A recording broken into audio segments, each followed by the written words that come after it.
Quiero la casa, las cuentas y la custodia. La frase cayó como una piedra en agua quieta. Julián no levantó la voz, no dudó, no miró a nadie más que al juez. Quiero la casa, las cuentas y la custodia. Así, seco, como si estuviera cerrando un trato más. Y yo, sentada frente a él, con la carpeta gastada apretada contra el pecho, respiré lento, porque en ese instante todo parecía perdido. Pero yo sabía algo que nadie más sabía. Me llamo Valeria, tengo 38 años, y estaba a punto de perderlo todo en una sala fría donde el poder se disfraza de formalidad. La casa donde creció mi hijo, el dinero que sostuve en silencio durante años, y hasta mi lugar como madre. Julián, mi marido, estaba impecable, traje caro, sonrisa medida, mirada de hielo. El tipo de hombre que no necesita gritar porque siempre ha creído que el mundo le pertenece.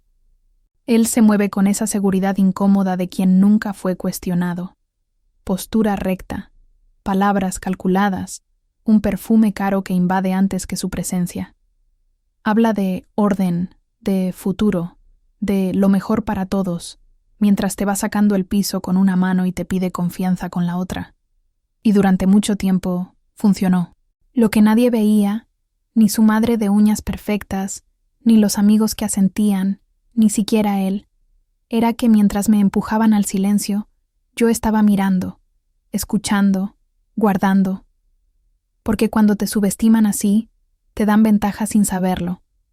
Antes de seguir, dime algo. ¿Desde qué ciudad y país estás escuchando esta historia? Porque lo que empezó en esa sala no es solo mi historia. Y lo que vino después cambió mucho más de lo que Julián jamás imaginó. La sala ya estaba encendida, como si el aire tuviera electricidad, y el juez ni siquiera había terminado de acomodar los papeles cuando Julián, traje impecable y mirada de hielo, se inclinó apenas hacia el micrófono y dijo, sin pestañear, «Quiero la casa, las cuentas y la custodia». Lo soltó como quien pide el postre, y ese perfume caro que invade me llegó antes que su voz. Yo no me moví. Tenía la carpeta gastada apretada contra el pecho, los dedos fríos, y aún así mi cara se quedó tranquila, casi aburrida, como si no me importara. Por dentro, claro, era otra cosa. Un ruido sordo, como cuando te cae una puerta encima y no puedes gritar. Pero aprendí algo. Si él te quiere temblando, no le das ese lujo. Doña Teresa estaba a su lado, uñas perfectas, sonrisa de pobrecita, y una voz dulce que corta cuando me lanzó. Valeria siempre fue emocional. Lo dijo como si mi vida fuera un defecto de fábrica, y la familia de él detrás, acomodados, mirándome como si yo fuera un problema que por fin iban a resolver con una firma. Ahí fue cuando entendí que esa audiencia no era solo por el dinero, ni por la casa, ni por el niño. Era por poder. Era por dejarme en el piso con una humillación limpia, elegante, sin manchas visibles. Y Julián lo disfrutaba, porque su sonrisa medida no era de alegría, era de control. Pero yo ya no estaba ahí para defenderme con palabras. Yo estaba ahí para esperar el momento exacto en que su seguridad se volviera un error. Porque mientras él actuaba como dueño de todo, yo sabía algo que nadie más sabía, algo que estaba guardado donde ellos nunca miraron, como una verdad escondida en plena luz. Y cuando mi abogado, Roberto, me rozó el antebrazo con esa presión de «no reacciones», yo solo respiré lento, miré al juez y pensé, todo parece perdido. Pero yo vine con una llave que abre puertas que Julián juró que estaban cerradas para siempre. Y lo mejor es que todavía no se da cuenta de que ya empezó a perder. Hasta hace poco mi vida cabía en una rutina simple. La casa, el colegio del niño, las comidas apuradas y esa sensación constante de estar sosteniendo algo que siempre estaba a punto de caerse. Vivimos en una ciudad donde todos creen saber quién eres, aunque nadie se haya detenido a mirarte de verdad. Y yo estaba a punto de perderlo todo en público. Julián, mi marido, tiene una postura que impone sin esfuerzo. Espalda recta, reloj caro, palabras medidas. De esos hombres que no levantan la voz porque no la necesitan, Cuando entra a un lugar, parece que el espacio se acomoda solo para él. Y yo, durante años, fui parte de ese decorado perfecto que lo hacía ver aún más exitoso. Nuestra historia, contada por él, siempre fue impecable. Matrimonio sólido, familia respetable, negocios en crecimiento. Pero contada desde mi lugar, era otra cosa.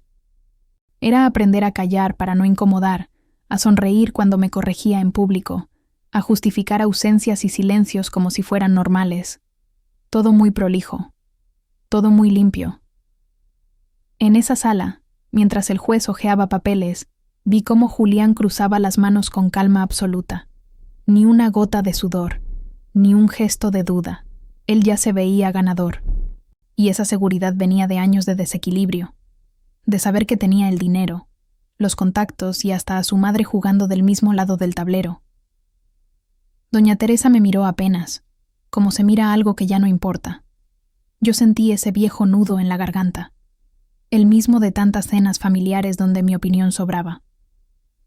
Pero esta vez no bajé la mirada, porque aunque estaba a punto de perder la casa, el matrimonio y hasta la custodia, ya no estaba dispuesta a perderme a mí.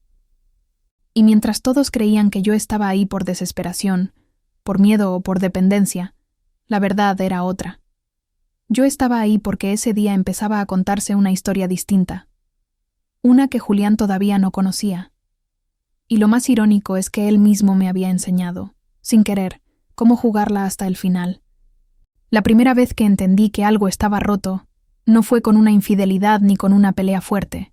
Fue en una mesa larga, llena de platos caros y sonrisas forzadas, en casa de doña Teresa. Yo tenía las ojeras suaves de cansancio, el cabello oscuro siempre recogido, y aún así hice el esfuerzo de llegar puntual, como si eso pudiera salvar algo. Julián llegó después, impecable, sin mirarme. Doña Teresa levantó su copa, y con esa voz dulce que corta despacio, dijo que la familia debía cuidar el patrimonio. Lo dijo mirándome. Luego agregó, casi riendo, que no todos entienden de números, que hay personas más emocionales. Nadie la contradijo. Julián tampoco. Solo apoyó el codo, sonrió de lado y dejó que la frase me cayera encima. Sentí el calor subir por la cara. Esa mezcla de vergüenza y rabia que te deja muda. Yo quise decir algo, explicar, defenderme, pero Julián me tocó la pierna por debajo de la mesa. No fue un gesto de apoyo, fue una advertencia, como diciendo, no hables, no arruines esto. Y yo entendí el mensaje completo. Esa noche, de regreso a casa, él me dijo que yo exageraba, que su madre solo se preocupa, que yo tengo un problema con sentirme atacada. Lo dijo con calma, con lógica, como quien diagnostica algo ajeno. Y por un segundo dudé de mí. Dudé de lo que había escuchado. Dudé de lo que había sentido.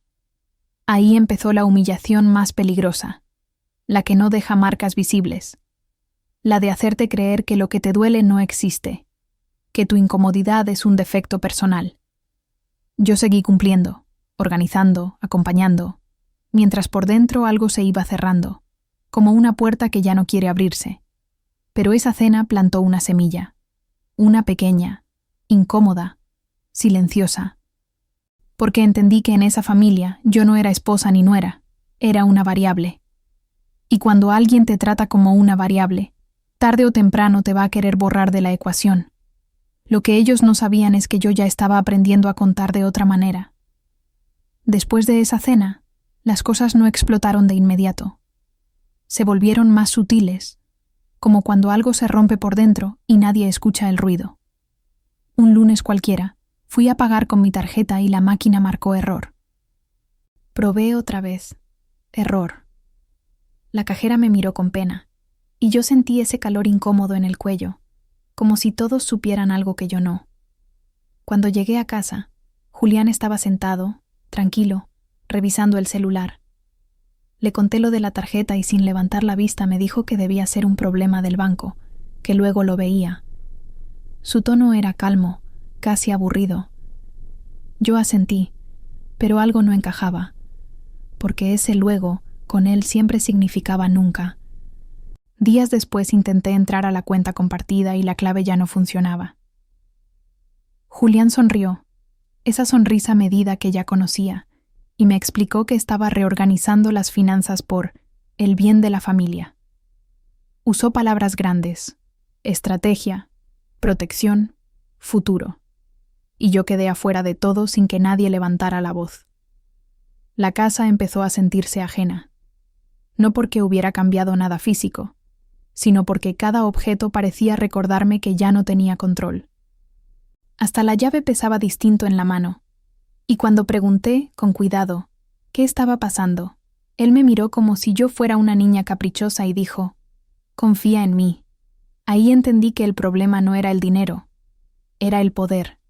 Era esa forma elegante de desarmarte sin empujones, de hacerte dependiente mientras te venden la idea de cuidado. Yo seguía cocinando, llevando al niño al colegio, cumpliendo mi papel, pero por dentro algo se activó. Porque cuando alguien te quita acceso, te quita voz. Y cuando te quita voz, espera que te quedes quieta. Yo hice exactamente eso. Quedarme quieta. Mirar. Escuchar. Contar cada movimiento. Porque a veces el silencio no es resignación. A veces es el principio de algo que todavía no puede decir su nombre. El secreto no se me apareció de golpe. No fue una confesión ni una escena dramática. Fue algo mínimo, casi ridículo. El celular de Julián vibró en la mesa de la cocina mientras él se duchaba, y una notificación se iluminó en la pantalla como si no tuviera nada que esconder. Un nombre que yo no conocía. Un corazón. Y una frase que no dejaba lugar a dudas. No lo agarré de inmediato. Me quedé mirándolo desde lejos, como si fuera un objeto peligroso. El vapor del baño, el ruido del agua, mi corazón latiendo en los oídos. Cuando por fin lo tomé, sentí ese frío que te sube por la espalda y te deja sin aire. No leí todo. No hizo falta. Lo suficiente como para entender que yo no era la única. Esa risa ajena, escrita con emojis, me golpeó más fuerte que cualquier insulto. Porque no era solo deseo. Era complicidad. Era tiempo. Era una intimidad que yo creía exclusiva. Y de pronto todo empezó a encajar. Las llegadas tarde, el perfume caro que invade cuando entraba, los silencios sin explicación. Guardé el celular exactamente donde estaba. Me lavé la cara. Me miré al espejo y vi a una mujer que no reconocía del todo, con las ojeras marcadas y la boca apretada. No lloré, no grité, no hice nada, y eso fue lo más extraño de todo, porque algo dentro de mí se apagó, y algo distinto se encendió. Cuando Julián salió del baño, me habló de cualquier cosa, del trabajo, de un viaje próximo. Yo asentí, respondí lo justo, y él no notó nada. O quizás sí, pero eligió no ver, porque siempre fue más cómodo pensar que yo no me enteraba de nada. Esa noche casi no dormí. No por celos, sino por claridad. Porque entendí que la traición no era solo emocional, era estratégica, y cuando alguien juega así, no se lo enfrenta de frente. Se lo observa, se lo deja avanzar, y se aprende su ritmo. Yo acababa de aprender el suyo. Después de ese descubrimiento, doña Teresa empezó a aparecer más. No físicamente, sino en llamadas, mensajes, consejos, envueltos en azúcar. Me hablaba de paciencia, de comprensión, de lo difícil que es ser esposa de un hombre importante. Siempre con esa voz dulce que corta, como si me estuviera haciendo un favor al explicarme mi lugar en el mundo. Un día me invitó a tomar café, solo nosotras. Llegó impecable, uñas perfectas, perfume suave, sonrisa de manual. Me tomó la mano y me dijo que Julián estaba bajo mucha presión, que los negocios no perdonan errores y que yo debía ayudar siendo más flexible. Esa palabra se me quedó clavada como una espina. Ahí fue cuando puso los papeles sobre la mesa. No los empujó, no me apuró. Solo los dejó ahí, como quien deja una servilleta. Me habló de proteger la familia, de ordenar el futuro del niño, de evitar problemas mayores. Firmar era, según ella, un acto de amor. No firmar, una muestra de egoísmo. Sentí otra vez esa vieja sensación de estar siendo tratada como alguien que no entiende, como si mi inteligencia fuera negociable. Yo le dije que lo iba a pensar. Sonrió, satisfecha, segura de que el cerco ya estaba cerrado, porque en su cabeza yo siempre hacía lo que esperaba. Cuando volví a casa, Julián ya sabía de esa reunión. Me lo dijo con naturalidad, como si fuera obvio que su madre y yo habláramos de mis decisiones. Y ahí entendí que no había conversaciones privadas. Todo estaba coordinado. Todo era una red. Pero también entendí algo más. Mientras ellos creían que me estaban empujando contra la pared, en realidad me estaban mostrando el mapa completo. Y cuando alguien te muestra el mapa creyendo que estás perdida, lo único que hace es ayudarte a encontrar la salida exacta, aunque todavía no lo sepa. La crisis material no llegó como una explosión, llegó como un aviso frío. Julián me lo dijo una noche cualquiera, mientras cenábamos, con el mismo tono con el que se comenta el clima. Que la casa estaba en garantía, que era temporal, que no me preocupara. Yo levanté la vista del plato y lo miré, tratando de encontrar alguna señal de culpa. No había nada. Me explicó que era una decisión de negocio, que los números no esperan, que había que ser inteligentes.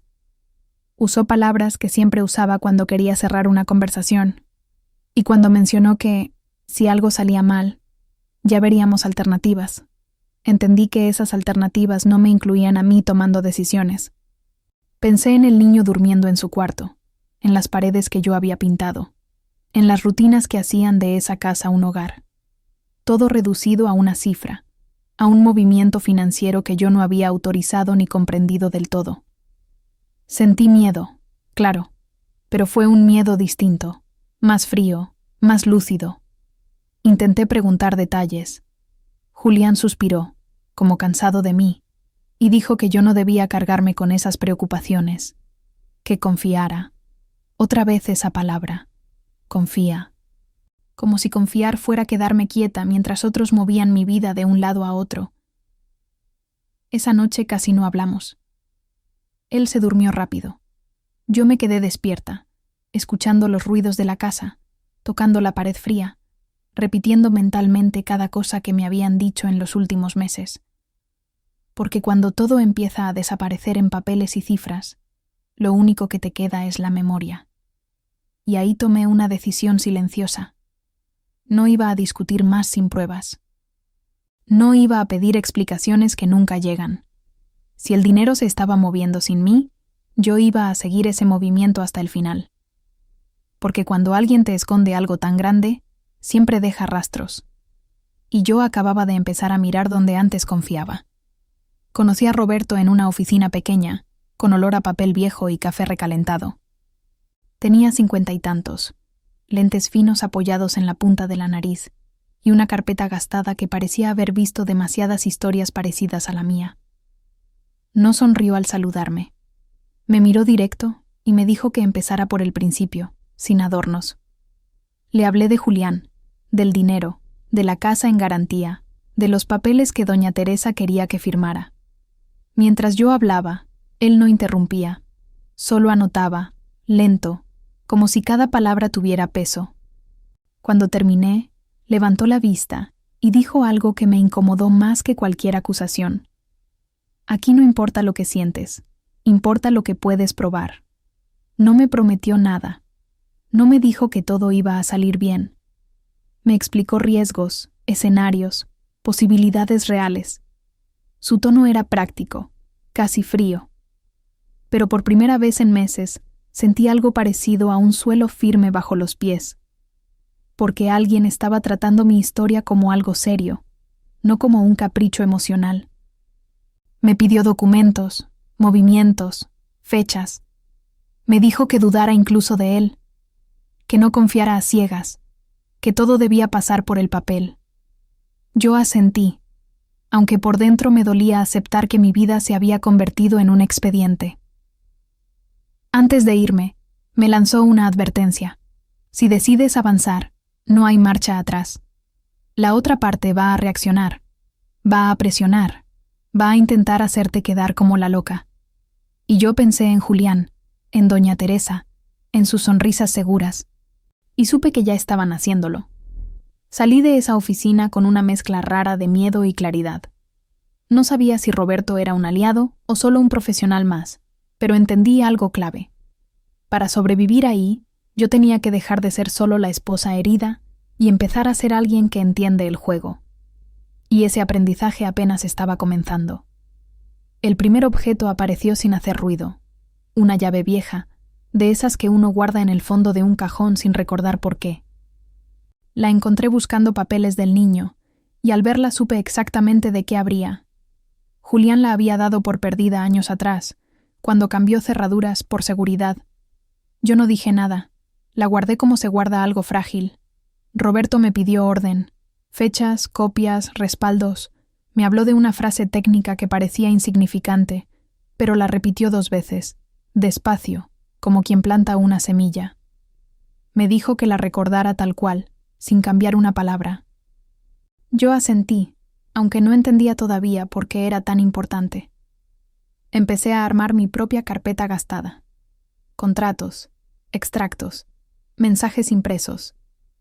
Cada hoja tenía un olor distinto, una textura distinta. El papel frío contra los dedos me devolvía una sensación extraña de control. No era poder, todavía no. Era algo más básico, claridad. Mientras tanto, Julián seguía actuando normal. Llegaba tarde, dejaba el saco colgado, hablaba por teléfono en voz baja. A veces me miraba como evaluando si yo seguía en mi lugar. Yo le devolvía una sonrisa neutra, la máscara de quien ya no discute porque está observando. La llave volvió a aparecer en mi mano una noche silenciosa. Abrí lo justo, miré lo necesario y cerré sin dejar rastro. Lo que vi no era una confesión abierta, era una confirmación, de esas que no te dejan dormir, pero tampoco te permiten dudar. Guardé todo donde nadie miraría. Porque los objetos no hablan solos, hablan cuando llega su momento. Y ese momento todavía no había llegado. Julián seguía creyendo que yo estaba perdida. Y yo, por primera vez, sabía exactamente dónde estaba parada. Aunque todavía no iba a moverme. Julián decidió que ya era hora de humillarme sin disimulo. Lo hizo en una reunión con amigos, de esas que él adoraba, porque podía mostrarse como el hombre exitoso, seguro, siempre un paso adelante.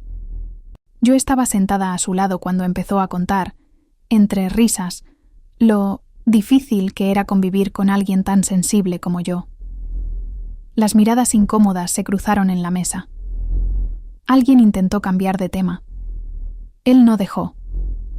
Dijo que yo veía problemas donde no los había, que me ahogaba en un vaso de agua. Todo con ese tono ligero, casi divertido. Yo sonreí, asentí, jugué el papel que esperaban. Por dentro, cada palabra se iba guardando como una deuda.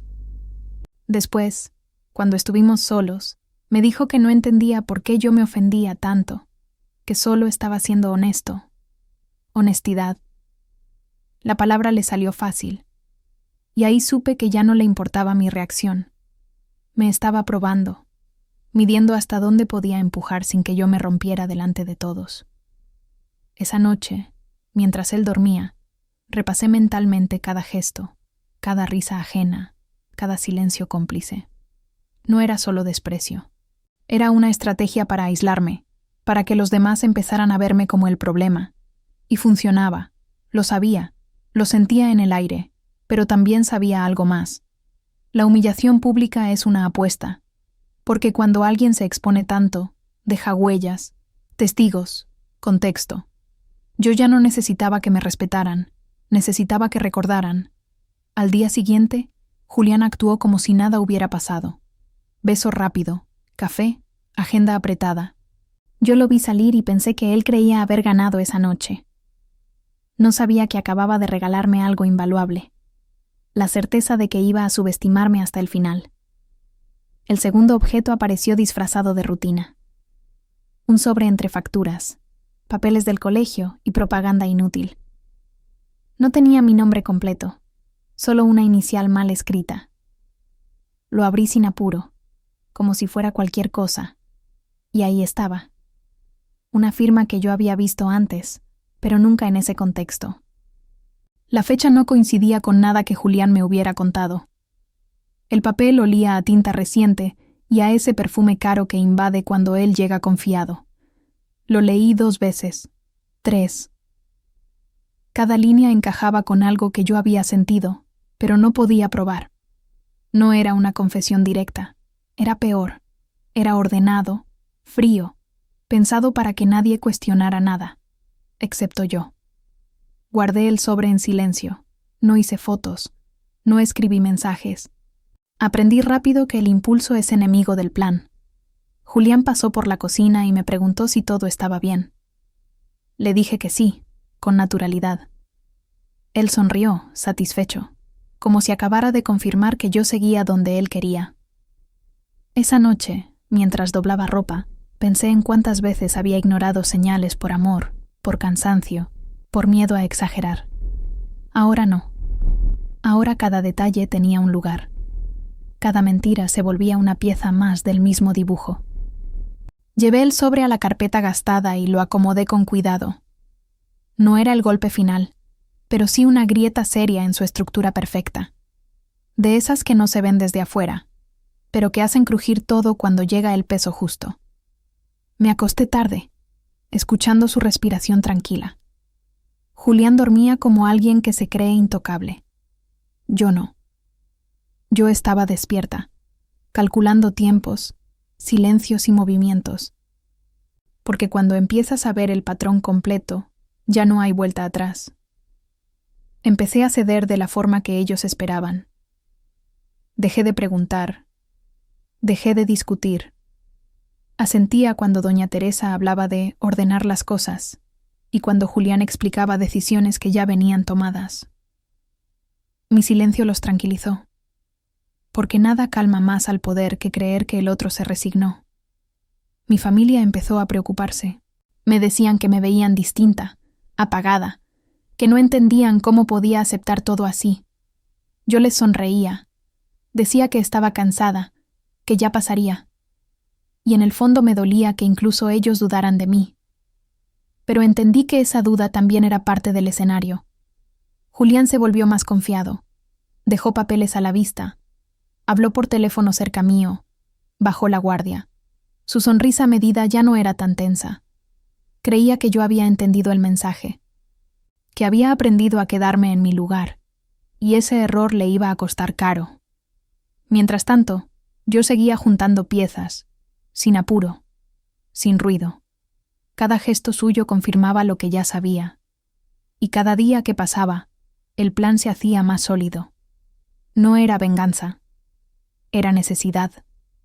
Porque cuando te empujan hasta el borde, no reaccionas por rabia, reaccionas por supervivencia. Había noches en las que dudaba, no de lo que había descubierto, sino de mí. De si iba a tener la fuerza para llegar hasta el final. Entonces miraba al niño dormir, sus manos pequeñas apretando el abrigo, y la duda se convertía en algo más firme, algo que no se negocia. Ellos pensaban que yo estaba perdiendo, que mi calma era derrota. No entendían que a veces rendirse es solo una forma de ganar tiempo, y el tiempo, cuando se usa bien, puede ser el arma más silenciosa de todas. La presión social no tardó en llegar. Mensajes que empezaban con un «te lo digo por tu bien», llamadas que no pedí, opiniones disfrazadas de preocupación. Algunos me decían que debía ser más comprensiva, otros que no era momento de hacer escándalos, como si mi vida fuera una molestia para la tranquilidad ajena. Doña Teresa intensificó su presencia.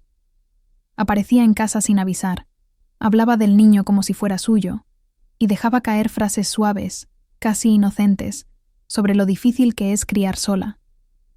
Julián observaba en silencio, seguro de que ese cerco emocional iba a hacerme ceder del todo.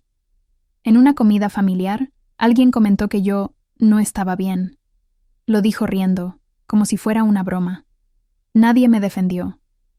Yo sentí ese viejo calor en el pecho, pero me mantuve firme, porque entendí que ese juicio colectivo era parte del plan, dejarme sola incluso cuando estaba rodeada. Las noches se volvieron más largas. El teléfono vibraba, y yo ya sabía quién era.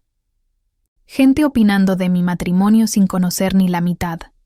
Yo escuchaba, asentía, colgaba. No necesitaba convencerlos. Necesitaba que bajaran la guardia.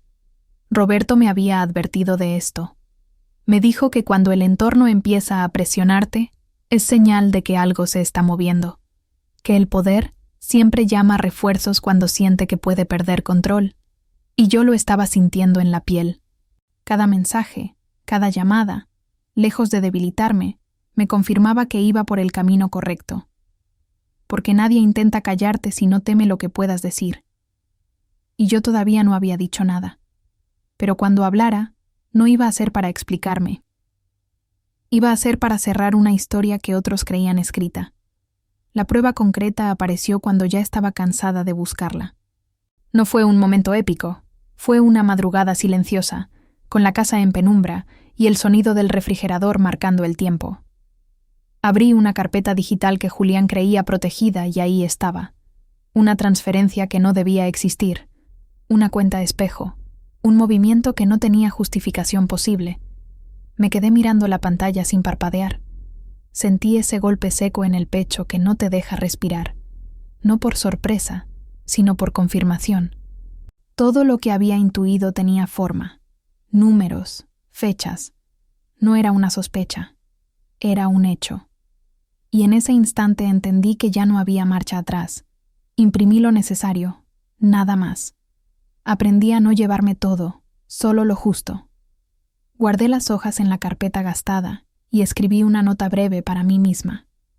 Descubrí esto.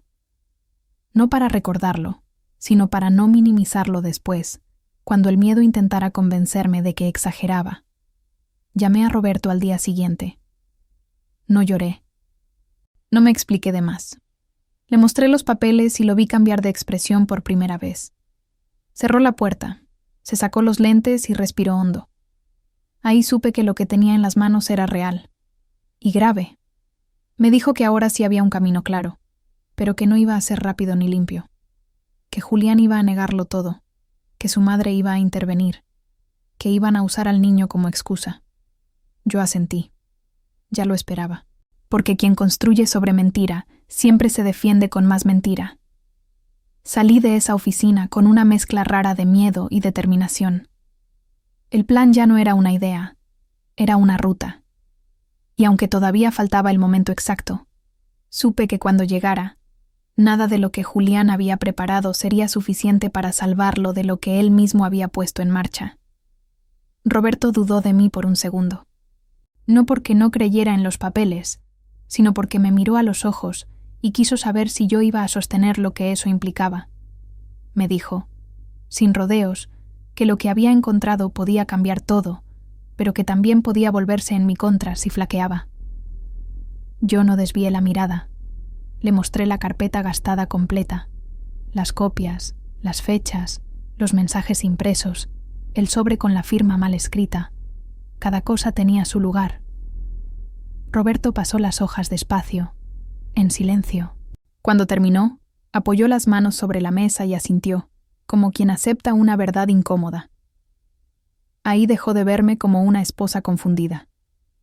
Me explicó el siguiente paso con calma quirúrgica. Nada de impulsos, nada de confrontaciones. Todo debía caer en el momento exacto. Y me repitió la frase técnica que ya conocía, subrayando una palabra clave. Yo la memoricé. Sabía que esa frase iba a volver cuando más doliera. Julián, mientras tanto, empezó a presionar más fuerte. Hablaba de mudanzas, de nuevas reglas, de reorganizar el tiempo con el niño, todo presentado como algo inevitable. Yo escuchaba, hacía preguntas neutras, anotaba mentalmente cada contradicción, porque cuando alguien se acelera, se equivoca. Hubo una noche en que casi le dije todo. Estaba cansada, agotada de fingir. Lo vi dormido y sentí una rabia seca, contenida. Pero recordé algo que Roberto había dicho. El que avisa, pierde, y yo no estaba dispuesta a perder ahora. Así que seguí. Un día más. Una sonrisa más. Una concesión mínima más. Mientras Julián creía que yo me estaba rindiendo, en realidad estaba afilando cada borde del plan. Y lo peor para él es que ya no podía detenerlo, aunque todavía no lo sabía. El golpe bajo lo prepararon con cuidado. Julián empezó a hablar del niño como si yo no estuviera en la habitación. Comentaba horarios, decisiones, lo mejor para él, usando esa voz razonable que suena irrefutable. Un día dejó caer la idea de que quizá yo estaba demasiado inestable para ciertos acuerdos. Lo dijo suave, lo suficiente para que doliera. Doña Teresa reforzó el mensaje. Me llamó preocupada y me habló de proteger al niño de conflictos innecesarios. Sus palabras eran miel espesa. Pero detrás había una amenaza clara. Podían usar lo que fuera para empujarme fuera. Y esa posibilidad me atravesó como un frío seco en la espalda. Esa noche, abracé al niño más tiempo del habitual. Sus manos pequeñas apretando mi abrigo me devolvieron al presente. No era solo mi historia la que estaba en juego. Era su rutina, su cama, su forma de entender el mundo. Y entendí que ya no podía permitirme dudar. Julián empezó a apurar fechas. Quería resolver todo rápido. Firmas, acuerdos, silencios. Cuando alguien acelera tanto es porque teme algo. Yo asentía. Pedía tiempo. Hacía preguntas técnicas que lo incomodaban. Y él respondía cada vez con menos paciencia. Roberto me dijo que era normal, que cuando el control se resquebraja, el poder se vuelve torpe. Me pidió que me mantuviera firme y que no cambiara nada de la rutina, que el error vendría solo. Y tenía razón. Esa semana sentí miedo de verdad, no el miedo difuso, sino ese que te aprieta el pecho y te deja despierta. Pero también sentí algo nuevo, una certeza tranquila. Ya no estaba improvisando. Estaba esperando el momento exacto en que ellos mismos cruzaran la línea. Y ese momento estaba cerca. Volvimos al tribunal como si fuera una repetición mal ensayada. La misma sala, las mismas sillas duras, el mismo aire espeso. Julián entró seguro, ajustándose el traje impecable, convencido de que esta vez todo se cerraba a su favor. Doña Teresa caminaba detrás, erguida, con esa calma de quien cree que ya ganó antes de empezar. Yo me senté sin decir una palabra. La carpeta gastada descansaba sobre mis rodillas como si fuera algo liviano, pero por dentro pesaba años. Julián cruzó las manos y me miró apenas, con una mueca que mezclaba condescendencia y cansancio. Para él, yo ya estaba vencida. El juez empezó a hablar, y Julián interrumpió con una seguridad que rozaba la arrogancia. Explicó su versión como quien expone un informe perfecto. Números, decisiones, protección del niño. Todo sonaba ordenado, demasiado ordenado. Yo escuchaba, tranquila, esperando. Sentí cómo doña Teresa me observaba de reojo, buscando señales de quiebre. No las encontró. Yo respiraba lento, contando mentalmente cada segundo. Porque sabía que cuanto más se estirara su discurso, más se acercaba el momento en que todo iba a cambiar. Roberto me miró y asintió apenas. No era un gesto de ánimo, era una señal. El tipo de señal que solo aparece cuando ya no hay vuelta atrás. Yo apoyé la carpeta sobre la mesa y esperé a que Julián terminara de hablar. Él sonrió, satisfecho, creyendo que había cerrado el círculo. Y entonces entendí algo con una claridad casi cruel. Julián no estaba preparado para escuchar lo que venía, porque había pasado demasiado tiempo creyendo que yo no sabía nada. Y cuando alguien se confía así, no ve venir el silencio que cae justo antes del derrumbe. La notificación llegó cuando nadie la esperaba. No fue un golpe de mesa ni una entrada ruidosa. Fue el sonido seco de un papel sellado siendo entregado. El juez frunció el ceño, leyó en silencio y levantó la vista. En ese segundo, la sala cambió de temperatura. Julián dejó de sonreír.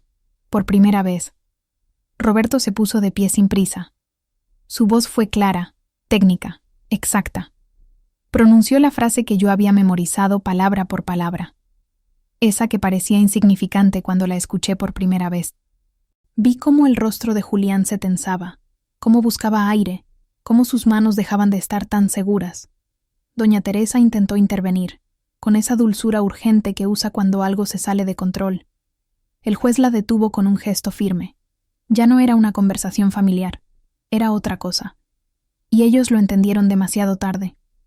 Julián empezó a hablar rápido, a justificar, a corregir fechas. Cada palabra lo hundía un poco más. Porque cuando la verdad aparece con respaldo, el exceso de explicaciones se vuelve una confesión disfrazada. Yo lo miraba sin expresión, como si estuviera viendo a un extraño. El juez pidió silencio. Habló de inconsistencias, de movimientos no declarados, de responsabilidades. No levantó la voz, no hizo falta. El poder había cambiado de lugar sin ruido. Y esa fue la parte más dura para ellos.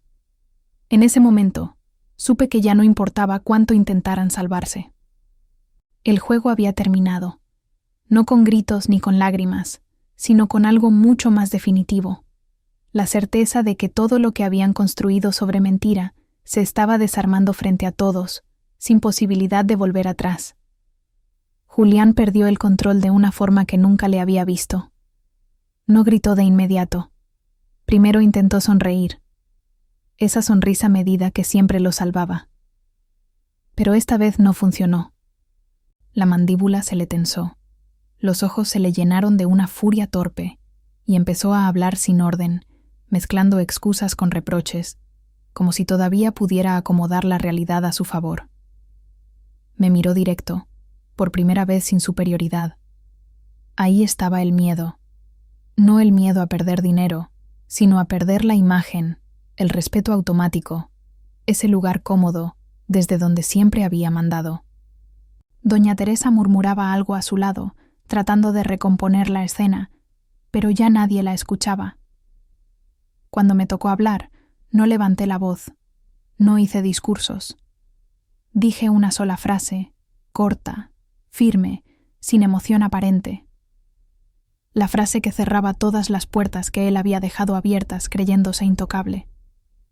Sentí un silencio espeso caer sobre la sala, como si todos entendieran al mismo tiempo que ya no había discusión posible. Julián quiso interrumpirme. El juez lo detuvo. Ese gesto simple fue más fuerte que cualquier grito, porque por primera vez alguien le decía que no. Y no había nada que pudiera hacer al respecto. Ni dinero, ni contactos, ni sonrisas. Yo no sentí triunfo, sentí alivio. Un alivio cansado, pesado, pero real, porque no estaba ahí para verlo caer, sino para salir de una historia que me había ido encogiendo de a poco. Y en ese instante supe que ya no tenía poder sobre mí. Mientras levantábamos los papeles, Julián me miró como si recién entonces me reconociera, como si se preguntara en qué momento dejé de ser la mujer que podía manejar. Pero esa pregunta llegó tarde, demasiado tarde. Las consecuencias no llegaron como castigo espectacular, llegaron como realidad. Julián perdió control sobre decisiones que siempre creyó suyas. Sus movimientos quedaron expuestos, su autoridad cuestionada, su seguridad quebrada. Nada dramático, nada exagerado. Solo la caída lenta de alguien que se apoyaba en mentiras. Yo volví a casa con el niño, a esa casa que ya no se sentía prestada. Recuperé rutinas simples, desayunos sin apuro, mochilas desordenadas, noches silenciosas. La carpeta gastada volvió a un cajón. Ya no necesitaba cargarla conmigo. Doña Teresa dejó de llamar. El silencio, esta vez, no fue amenaza, fue descanso. Aprendí que hay ausencias que curan más que cualquier explicación tardía, y que no todo merece una respuesta. No me convertí en alguien distinta, me convertí en alguien completa.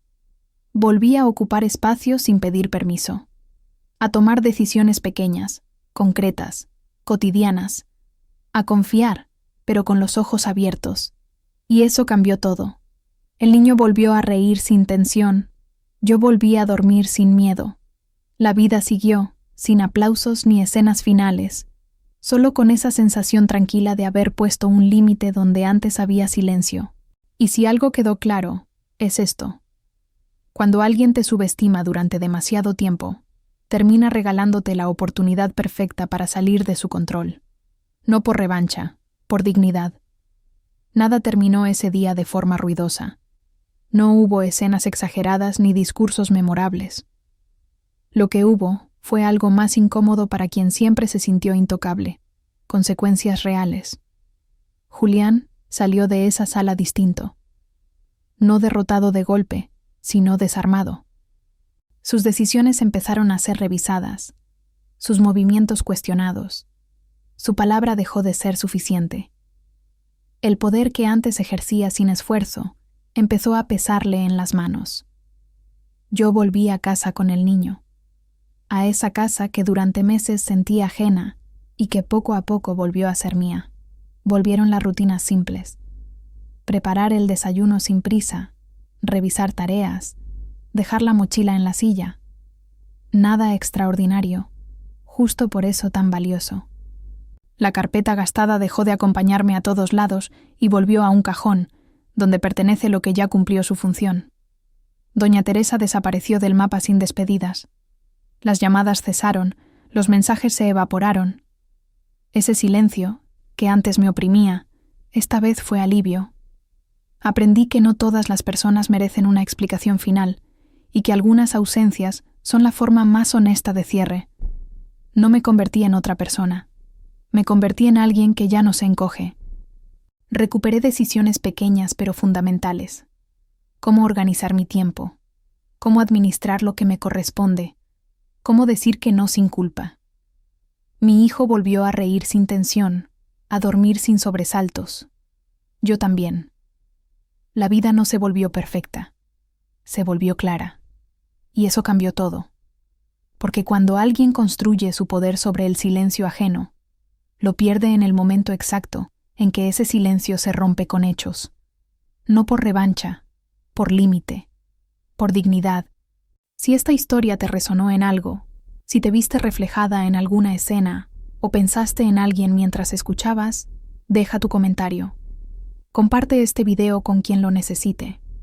Y si quieres seguir escuchando historias reales como esta, no olvides dar like, compartir y suscribirte al canal.